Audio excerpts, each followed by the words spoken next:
Europe 1, 7h46. Europe 1 matin, Bruce Toussaint. Merci d'être avec nous. Les titres d'Europe 1 matin. La fin de l'encadrement des prix de l'essence, c'est demain et aucune mesure ne prendra le relais. Le gouvernement ne mettra pas en place de chèque carburant. Les prix à la pompe vont donc à nouveau augmenter. Alerte à la neige dans 4 départements, Drôme, Isère, Loire et Haute-Loire. Vigilance orange car les conditions de circulation peuvent devenir difficiles.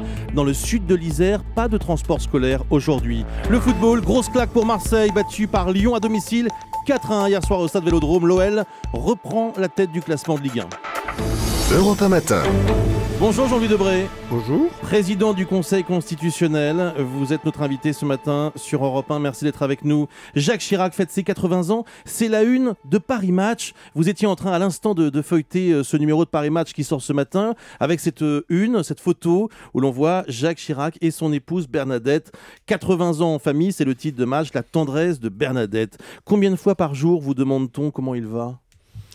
Tous les jours, plusieurs fois, mais pas forcément aujourd'hui, parce que les Français ont un regard attendri à l'égard de Jacques Chirac.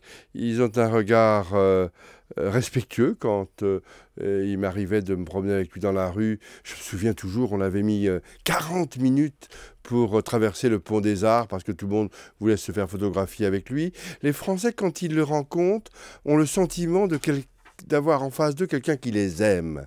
Et Chirac aime les Français. Le seul moment très difficile quand on se promène avec lui, c'est le coup de la bière. Parce que chaque fois qu'on passe devant un café, il y a un type qui sort avec une Corona. Alors moi, je n'aime pas beaucoup la Corona. C'est la légende Chirac. Mais c'est pas faux. Et un jour, j'ai dit, écoutez, donnez-nous à boire autre chose que de la bière. Mais non, c'est la Corona. Jean-Louis Debré, est-ce que vous allez le voir aujourd'hui pour son anniversaire ? Oui. Oui.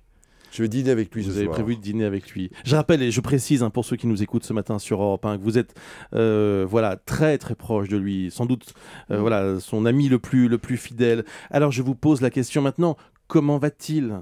Les Français s'inquiètent, vous le savez, s'ils vous posent si souvent la question, c'est parce qu'ils sont inquiets. Écoutez, moi je suis inquiet, préoccupé et triste.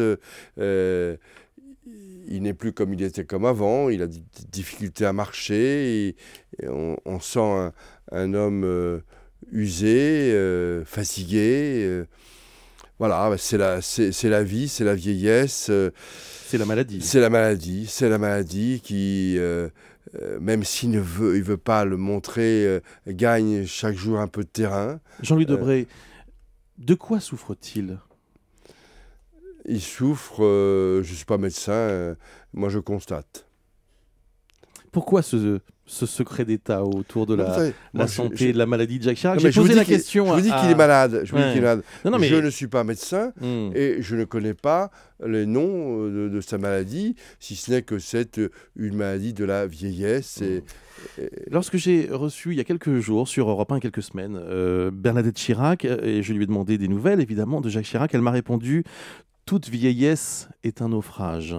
Évidemment, ce n'est pas d'elle, c'est une phrase célèbre du général de Gaulle. Du général de Gaulle. Est-ce que vous aussi, vous reprendriez cette phrase à votre compte ? Je ne sais pas si c'est un naufrage, c'est une grande tristesse. Et donc, tout ce que j'essaye de faire, parce que je l'ai vu avec mes parents, tout le monde a pu côtoyer cette dérive de la vieillesse.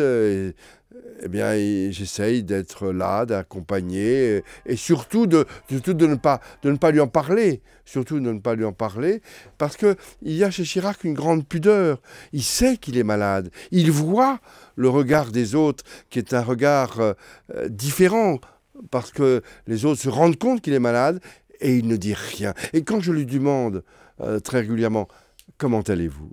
il me dit « Bien, mais pourquoi ?» Alors c'est une coquetterie. Mais pourquoi voulez-vous que je rentre dans un jeu ? Quand je vais le voir, c'est pas pour avoir un regard nostalgique, c'est pas pour parler du passé, c'est au contraire pour essayer de le distraire, de lui donner des informations. Quelles sont ses activités en ce moment ? Et est-ce qu'il en a encore ? Ses activités, il va régulièrement à son bureau, répond à du courrier. Et puis, vous savez, je suis très frappé parce que les étrangers qu'il a pu rencontrer tout au cours de sa longue carrière sont d'une très grande fidélité. Et il reçoit des coups de téléphone d'anciens dirigeants africains ou même du monde entier. Il est très lié à la famille marocaine. Et beaucoup d'ambassadeurs, lorsqu'il passe à Paris, viennent le voir et faire un petit bonjour. Et est-ce qu'il s'intéresse toujours à la France, à la politique française? Il s'intéresse beaucoup à la France. Ouais. À la politique française, non. Non. Pourquoi? Il est déconnecté de l'actualité, on peut dire ça? D'abord parce qu'il a eu, quand il a quitté l'Élysée, un réflexe qui est le réflexe républicain, qui a consisté à dire « je ne parle pas de la politique de mon successeur ». Et puis au fil des années, au fil du temps, une nouvelle classe politique sont arrivées, de nouveaux... Oui, aujourd'hui... Oui, mais vous ne me ferez pas dire ce que... Attendez, Jacques Chirac est le fondateur de l'UMP. C'est lui qui a créé l'UMP. Je vous dis qu'ils ne s'intéressent pas à la vie politique. Ils s'intéressent... Il n'interviendra pas dans le débat actuel. Ah, sûrement pas. Non. Sûrement pas. Il n'est intervenu dans aucun débat politique.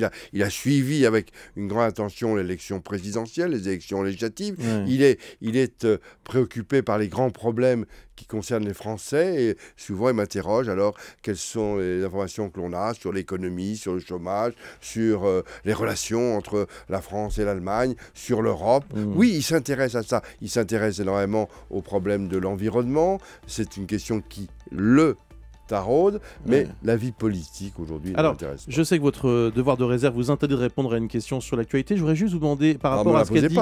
Écoutez-moi ce qu'a dit François Bayrou hier soir. Il dit que Nicolas Sarkozy doit suspendre sa présence au Conseil constitutionnel. Je n'ai pas de commentaire à faire. Pas de commentaire à faire sur cette question. Très bien. Dernière question concernant Jacques Chirac. Vous nous avez dit au début de l'interview que vous étiez triste. Vous êtes inquiet aussi ? Quand quelqu'un souffre et quand quelqu'un est malade, oui, on est triste et on est inquiet et préoccupé. Et pour tous ceux qui, comme vous le disiez tout à l'heure, sont sensibles et intéressés par Jacques Chirac, évidemment. Alors je vous conseille Paris Match encore une fois, parce que c'est un Chirac qu'on ne voit plus beaucoup, mais qui apparaît relativement serein dans ses photos et dans ce reportage de Caroline Pigozzi, et qui est donc à la une de Paris Match aujourd'hui. Bon, Louis VII, vous souhaitez un bon anniversaire de notre part ce soir. J'y manquerai pas, Bruce Toussaint, je lui dirai. Merci infiniment. Invitez-le. Faites-lui, je vous transmets la demande. Merci mille fois. Puisque Julie est là, il viendra. Merci d'être venu ce matin sur Europe 1.